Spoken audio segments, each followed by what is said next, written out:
Hello and welcome to TCU Radio TV News Writing. This is our midterm news bulletin and I am Trent Attia.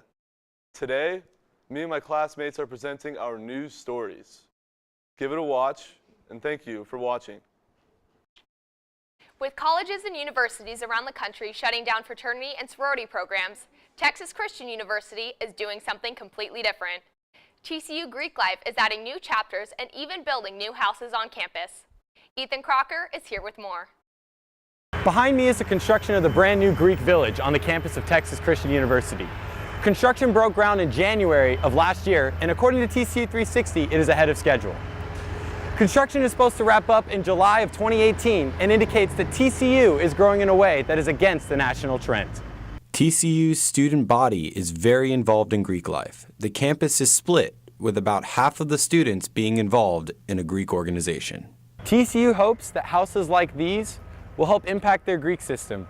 With the additions of Sigma Nu in 2015 and Phi Mu in 2016, and the rumors of a new fraternity joining in the coming months, TCU Greek Life is on the rise. The fact that TCU recognizes how important the Greek system is here at this school and how many people are involved in it, that they want to make sure that all the Greek houses stay intact, and they're building us brand new ones and making it a lot nicer, and just kind of TCU having your back always feels nice. They had it on lockdown. They control every aspect, whether it's like living there, what goes on in the house, social life. When it comes to like having events, you have to take a bus, you need to go through the bus process with them. They're just very involved. With other schools kicking Greek organizations off campus for parties, binge drinking, and hazing, TCU feels that they have something special about them that will help them continue to grow and avoid any major problems. I think that each student understands the sacrifice that their parents are making, or that they're making personally to spend their money to come here, and that is such of high importance to them that they don't want to mess it up. TCU is also a lot more involved in Greek life than other organizations around the country. By building on-campus houses, it inhibits organizations from purchasing large party houses off campus. Well, I think it's really interesting that TCU's Greek housing is actually on campus and off campus. I think that's part of the reason why they're willing to expand, is because they can control it. Whereas other colleges, you let a fraternity on campus and they buy a huge house and renovate it and allow like 20 people living in there, and just free reign of it. That's going to be a recipe for disaster. Students also credit the overall personality and feel of TCU for the success of its Greek life. Challenging course material makes it difficult to party 24/7 and stay in school. You know, from my personal experience, just seeing what my friends are doing at state schools, it's a whole different culture. And I think that TCU, it's such a challenging school in comparison to other places that you can't be partying 6 days a week. You'll fail out of school. TCU has had success in recent years with the addition of Sigma Nu in 2015.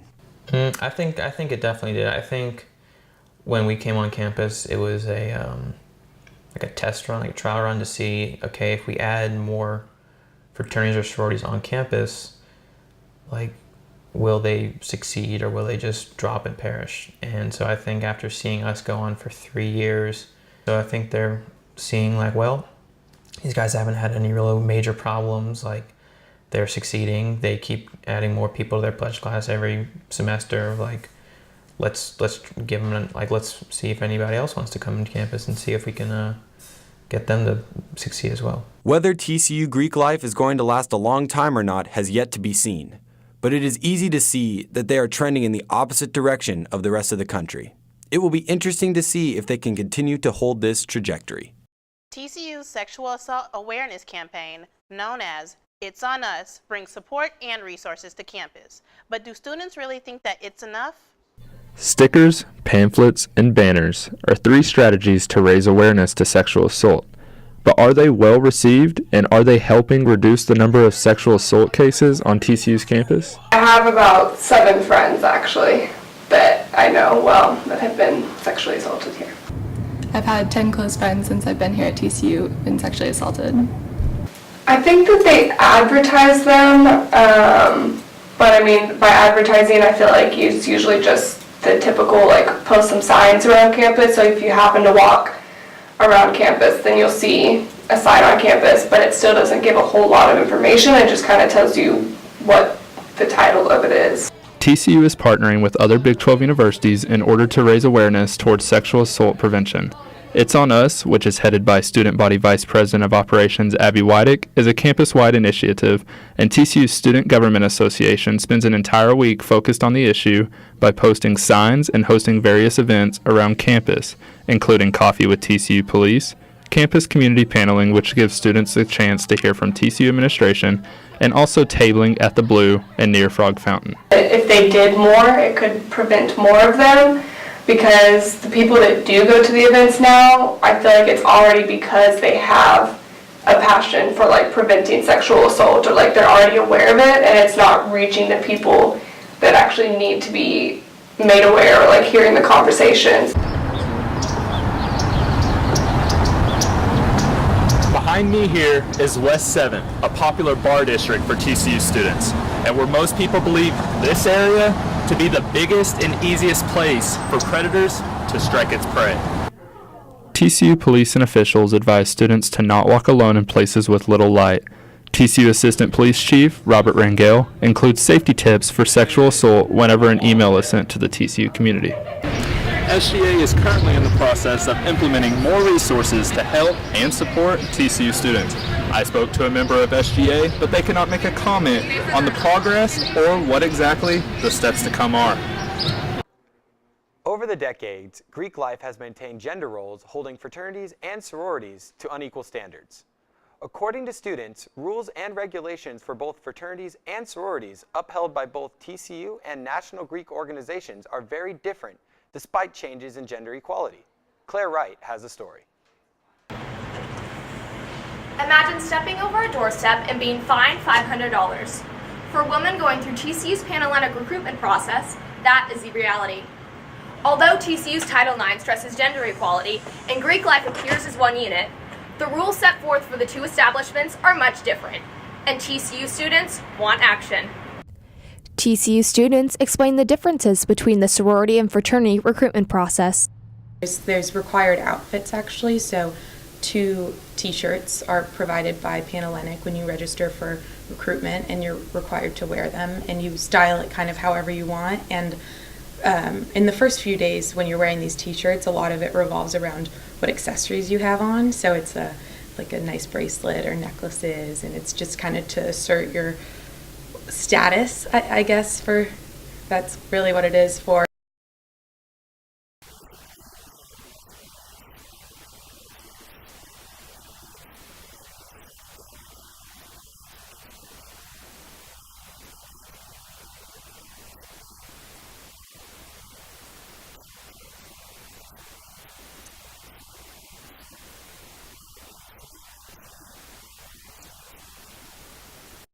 Luger continued, stating that he does not believe his fraternity gave out a single official bid via the Panhellenic recruitment process this year, and then explained the differences in preparation.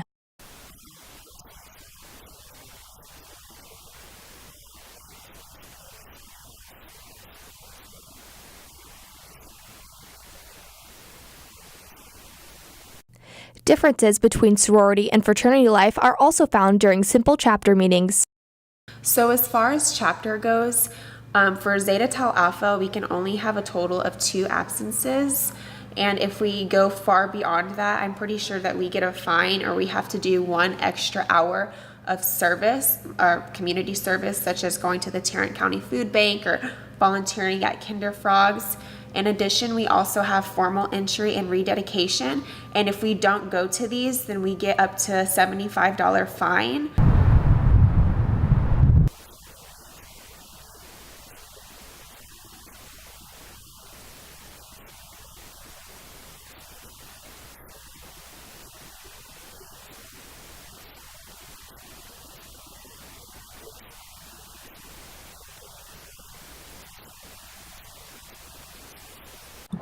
Although TCU students have come to the point of wanting action, it is unclear whether TCU will make changes in the future. TCU fraternity and sorority life could not be reached for a comment on the issue. Claire Wright reporting for TCU. A program called the Idea Factory on TCU's campus offers students an opportunity to further develop their business ideas. The program allows students to live out their passions while in college. Maya is in Reese Jones to tell you more about it. Have you ever had an idea but didn't know how to develop it? Here at the TCU Idea Factory, with these two materials, you can turn your ideas into a reality. My job is to create an experience for our undergraduate students that fosters a sense of entrepreneurship, this out-of-the-box thinking, design thinking methodology is something that we teach. We want to teach them leadership skills and, of course, entrepreneurship skills. And it's my job to take them through a process, a learning process to solidify their ideas in hopes that we can prototype it and possibly commercialize it.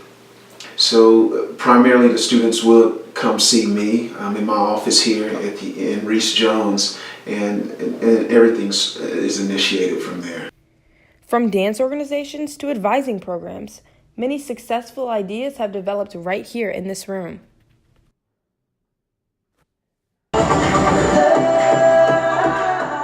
The TCU Idea Factory has been nothing but amazing. Any student that has a desire, whether they want to start a business, they want to start an organization, they want emotional support, they want professional support, the TCU Idea Factory is the best place to go because they don't treat you as another student. They treat you as a friend, and they work with you until you accomplish your goals. This is a resource on campus that not many students are necessarily aware of or use frequently, and I think that any student that has something that they're passionate about, either if it's a club they wanted to start or it's an idea a product that you're designing, you should definitely stop in and see Cedric because he's more than willing to help. He's a friendly face that will do anything for you to get your idea to help you conquer your dreams.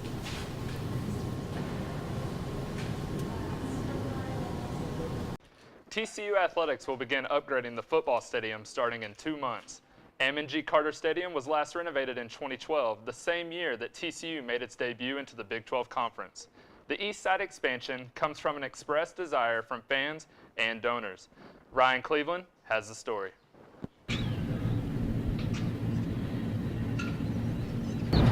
Beginning in May, the east side of M&G Carter Stadium may look a little different. TCU will begin its $100 million upgrade, which will add luxury suites and boxes to the east side. TCU has a current waiting list for the west side luxury suites and boxes. This was a key factor for the upgrade. In a recent survey sent to season ticket holders and Frog Club members, of 1,866 respondents, 73% expressed interest in club seating, 45% expressed interest in lodge seating, and 20% of those respondents expressed interest in a luxury suite.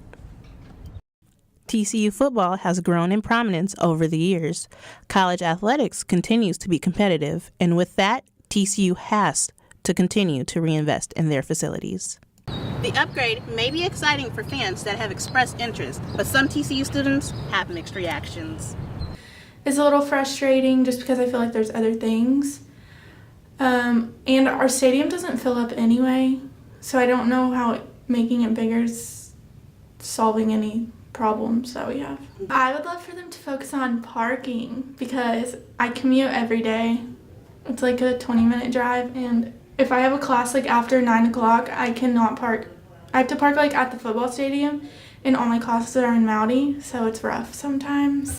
I've been going to football games, TC football games, since I was about 9. My brother plays football, so I always go to his games, and then my dad played, and I've been to every single TCU game since I've been here. So I think it's really awesome that we have these donors who are either TCU alumni or they just want to help us out, and they're providing us these funds to make expansions in these facilities, and I think that really shows how strong TCU is as a community, whether you're an athlete or not, but just enabling us to grow these facilities just shows a lot of community.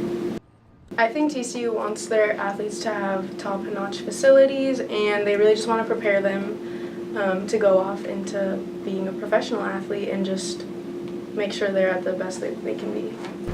Stadium seating won't be affected by the upgrade. However, temporary entrances will be created on the east side so that fans can still get into the game.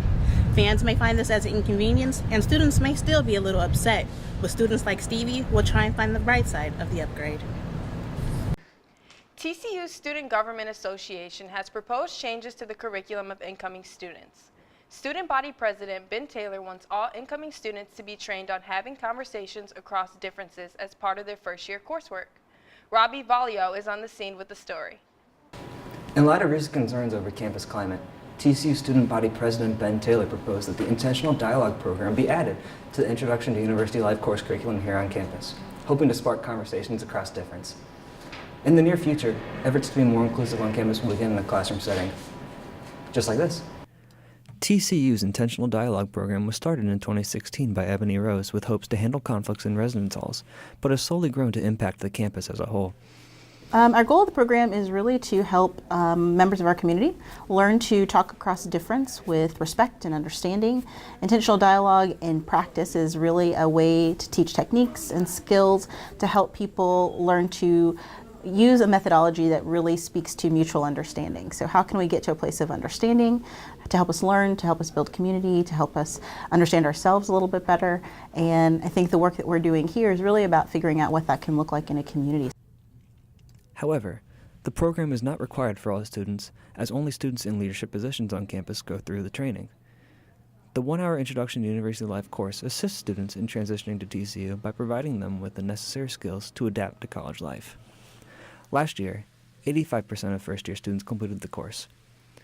Students fortunate enough to have gone through the training have praised the positive impact it has had on their future, both in college and after college. So when you become a Frog Camp facilitator, you go through 3 different types of trainings. There's the 4-week training that you go through, which is for newbies, and you meet once a week for 4 weeks. And then the second one is the actual facilitator trainings that we have with new and returner facilitators, and that's all 180 facilitators together working on what's going to be going on at Frog Camp and what the projects are or topics that you'll be talking about. And then the last one is QPR training, which is it's a suicide prevention program that prepares you on how to deal with that if you ever have to. And so by being able to be aware of how I communicate, that's something that they talk about in intentional dialogue training, is how your body language, what you're saying and what you're doing is impacting the other person regardless of what's coming out of your mouth word-wise. If you're intentional in your actions and you're intentional in your body language, then your message is going to come across a lot better. Taylor has been planning this transition for a few months now and believes that the UNPR option is most viable. According to TCU's fact book, 13% of TCU's student body is Hispanic or Latino, and 5% African American, stressing the importance to communicate across difference. Basically, students sit in typically small groups. They try to keep it around 8 to 10 students and undergo a 2-hour-long kind of training with debrief with these 2 facilitators over what dialogue is, how dialogue is constructive, why we need it to have constructive arguments, and what good outcomes come from dialogue, et cetera, and then kind of how to have that productive dialogue and how to maximize your dialogue.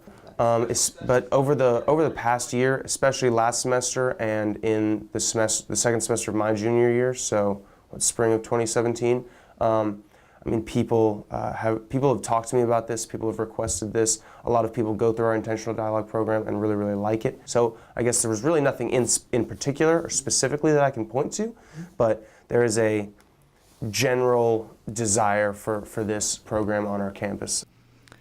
Students around campus have noticed racial disparities on campus and believe that the transition between programs would really benefit campus culture. I think the fact that you can walk into a place like the cafeteria where everyone is supposed to be welcome and included, and you only see a certain amount of people who look different than everybody else, is an issue. I took the intentional dialogue training as part of a women and gender studies class here on campus, and it was really powerful.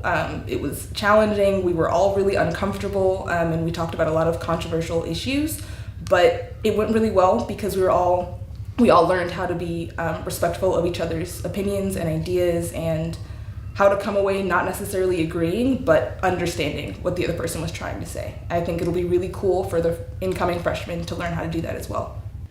Some students on campus, like Daniel Duplon, have doubts about the proposition. Yeah, students will feel like they need to include people instead of just doing it. It's going to be more of a necessity. It's like, oh, hey, let me include you because that's what I was taught to do, and I don't think that's really genuine. Intentional dialogue isn't Taylor's only plans to combat inclusion issues here on campus. Taylor plans to bring former government officials to campus and a program called Dialogues on Diversity to present diversity in both an educational and comedic way. A product has taken over the market by storm as an alternative to smoking in the last 2 years. But does it cause cancer? And why is it so popular? The Juul, known as the iPhone of smoking products, has taken over college campuses all over the country. Trent Attia took a visit to a local smoke shop in Dallas-Fort Worth to get more on the story. There are hundreds of different options for a healthier alternative to smoking nowadays. But what makes the Juul so popular and so much different than all other vape options on the market? Well, the Juul is meant to be a safe alternative for cigarettes. There's no tar, so it's just a consumption of nicotine. It helps people get off of cigarettes. Juul devices are flat and rectangular and are about as long as a palm of a hand. They're thinner than an iPhone and weigh even less. Users snap on a cartridge with nicotine liquid, which uses nicotine extracted from tobacco. The fact that the juice comes pre-packaged inside the pod makes it convenient for users to easily switch pods in and out. The Juul officially has a presence in all 50 states, manufacturing over 20 million products a month, giving smoke shop owners a hard time keeping the shelves stocked. The Juul has extracted nicotine. It's designed to absorb into the system fast. It's a small, compact, pretty much no maintenance to it at all. You don't have to change coils, add liquids, do anything. College students find themselves scrapping for change due to the overwhelming cost to support their addiction.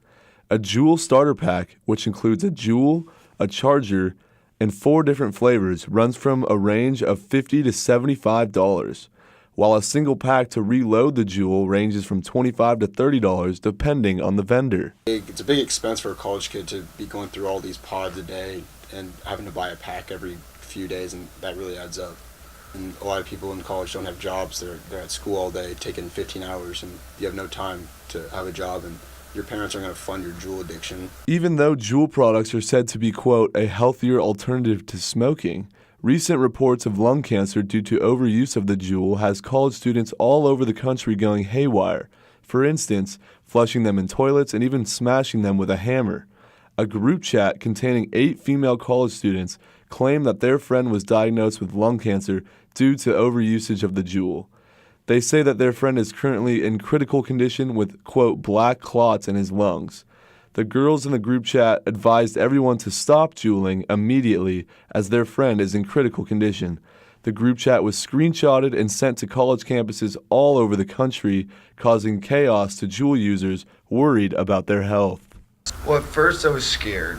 Obviously, I think anybody that used the Juul was scared. And then I started to think more about it, and it's just sort of like it all happened in one day and exploded. You know, at first everyone was kind of freaking out because they all were like, I'm not doing the Juul anymore. Then they immediately were jokingly and taking videos of them putting their Juul in the trash and throwing all their pods. But then once kind of everyone found out that they were fake, they started to just continue back with their normal lives and everything else going on. As a matter of fact, I sold more because once people had dumped their old one, they came back and bought a new ones from me, you know, with more parts. So that's more money for me. The reports about the Juul being a direct correlation to lung cancer have been reported as a hoax. According to the tab, it takes several years to develop lung cancer in a deathly severe case. And with the Juul only being open to the public for 3 years, it is very unlikely for one to develop a deathly case of lung cancer within that duration of time. Juul plans to take legal action against the females who were involved in the group text message, but no legal action has been taken place yet. With that being said, the only safe alternative to not smoking is not smoking at all. This has been Trent Attia, TCU News.